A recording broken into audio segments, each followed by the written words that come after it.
Hello friends, welcome to my channel. ఈరోజు మనం ఈ వీడియోలో ఏపీ మెగా డిఎస్సికి సంబంధించిన ముఖ్యమైన అప్డేట్స్ గురించి అయితే మాట్లాడుకుందామండి. అదేవిధంగా లాస్ట్లో వచ్చేసి టెట్కి సంబంధించి ఏదైనా అప్డేట్ వచ్చిందా అని చెప్పేసి దాని గురించి కూడా కంప్లీట్గా అయితే మాట్లాడుకుందాం. సో వీడియో స్కిప్ చేయకుండా లాస్ట్ వరకు చూడండి గైస్, చాలా ఇన్ఫర్మేటివ్గా అయితే ఉండబోతుంది.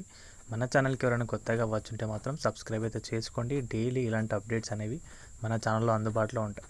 సో మ్యాటర్లోకి వస్తే కనుక మెగా డిఎస్సికి సంబంధించి అభ్యర్థుల్లో ఇప్పటి వరకు చాలామంది చాలా కామెంట్స్ అయితే చేయడం అయితే జరిగింది. ముఖ్యంగా 90 రోజుల గడువు గురించి. అసలు ఆ గడువునైతే పెంచుతారా లేక వెంటనే ఎగ్జామ్స్ అనేవి తీసుకొస్తారా అని చెప్పేసి కొంచెం ఆందోళన అయితే ఉన్నారు. సో దాని గురించి నేను కంప్లీట్గా అయితే చెప్పబోతున్నాను.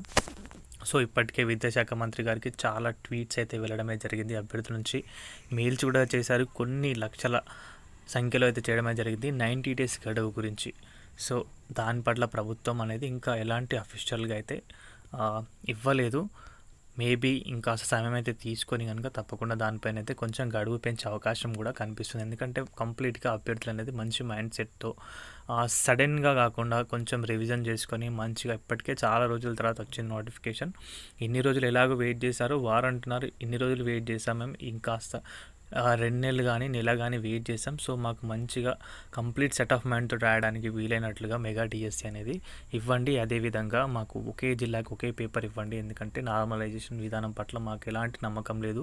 సో తప్పకుండా నెగిటివ్ మార్కింగ్ అనేది జరుగుతుంది. ఓకే, టెట్లో జరిగింది ఓకే, ఎందుకంటే అంతకుముందు గత 6 నుంచి 7 సంవత్సరాలుగా మేము టెట్లో రాసాం. మాకు ఒక దాంట్లో కాకపోయినా ఇంకొక దాంట్లో మార్క్స్ అనేవి వచ్చినాయి.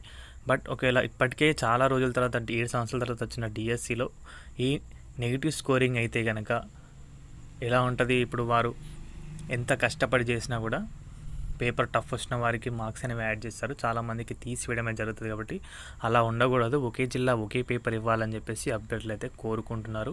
సో ఈ విషయాన్ని తప్పకుండా పట్టించుకొని ప్రభుత్వం ఒక మంచి నిర్ణయం అయితే తీసుకోవాలని కోరుకుంటున్నాను. సో ఇది గైస్ వీడియోకి సంబంధించిన అప్డేట్ అయితే కనుక. వీడియో నచ్చితే వీడియోకి అయితే ఒక లైక్ చేయండి. మన ఛానల్కి ఎవరైనా కొత్తగా వచ్చుంటే సబ్స్క్రైబ్ చేసుకోండి. థ్యాంక్స్ ఫర్ వాచింగ్ అందరికీ.